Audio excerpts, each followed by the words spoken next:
Okay, this is a demonstrational video for the Champion generator.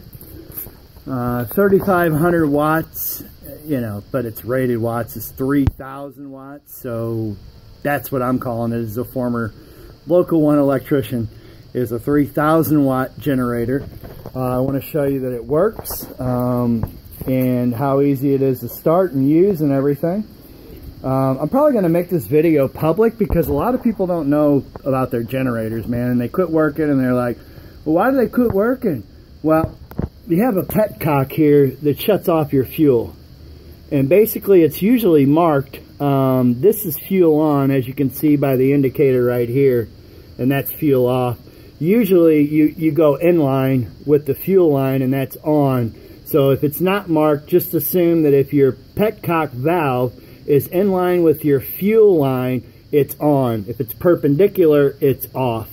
So they go, well, I did that and it still doesn't start. Well, the reason why is most generators, at least decent generators, on the carburetor right here have a screw release. Now, what does that do? Well, if you take that screw loose with the petcock off, it will drain the gas out of the bowl of the carburetor, thus negating any varnish buildup that would accumulate in your generator.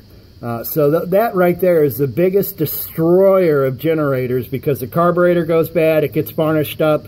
In the pickup tube or in the jet, it can't get any gas in there, it's not mixing right, and it won't run, which is what was precisely wrong with this generator.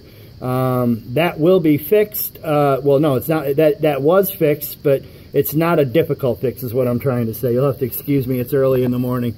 So it's so dark here in Southwest Florida, sidebar, that I have to have my flash on, if you can see it right there. Woo!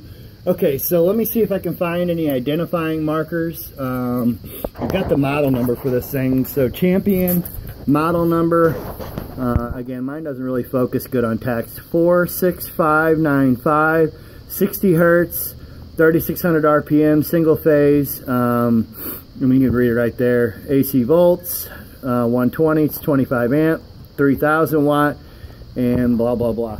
F means freestanding installation. The only thing you got to worry about when you're running a generator is you want to make sure that that it's the exhaust, which is usually down here, a big rusty old thing, is away from the house. This actually has an exhaust extender to where you can actually put a tailpipe on it, which is pretty cool. Another thing I like about this generator in particular is, and I'll show you when I'm running it, but it actually has what they call an IntelliGauge. And what's really cool about the IntelliGauge is it'll tell you the volts that you're running, which should be at 120. It should tell you the hertz that you're running, which should be at 60. And here's a big one. This is huge. Is it tells you the H right here, and it tells you how many hours are on it. So that's really cool. I think I've got gas in it, so I'm going to go ahead and fire up the sequence. Excuse the shakiness of the video. I'm going to try not to make this too long, but I want to show you that this generator is capable of running an 1875 watt hair dryer on high, and I will show you that, which is more than 50% of its tire load. This is like one of those industrial strength hair dryers. If you've ever seen Spaceballs, you know what I'm talking about. So I'm going to go ahead and fire it up. So I'm just going to simply move this lever right here over to choke, because it is cold this morning. On warm days down here in Florida, you don't need to choke anything, but it's cold, so you do. And I'm going to give the handle a yank, so the camera's going to get shaky. Well, helps to turn the switch on. Let's start over. Switch on. There we go. That's a kill switch for the motor. Now we can choke it and pull it. So here I go. Just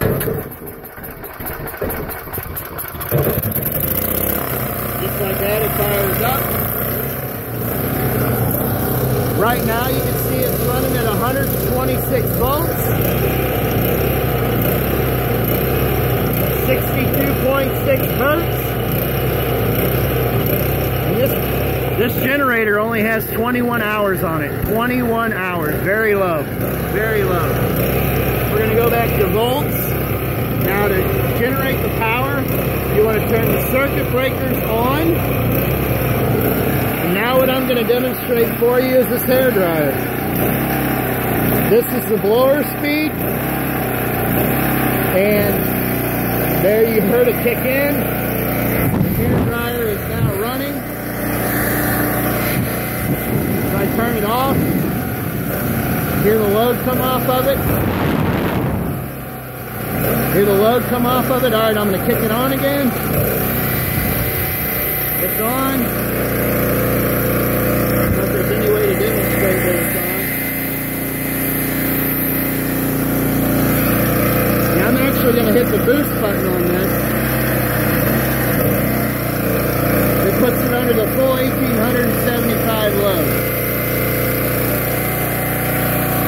I can leave this hair dryer run until this thing runs out of gas. As you can see, it's generating power not only from this socket,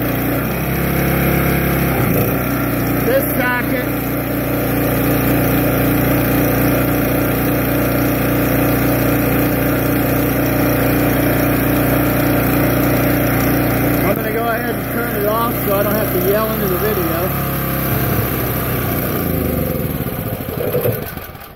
If you also have, this would be probably like an RV hookup. I've used this one in construction sites before. You can't really make that out, can you? I'm sorry, it's dark. This one's for like an RV hookup. I have the same exact RV hookup. Actually, it says right here, RV ready outlet. So, the generator does work. It's in great shape.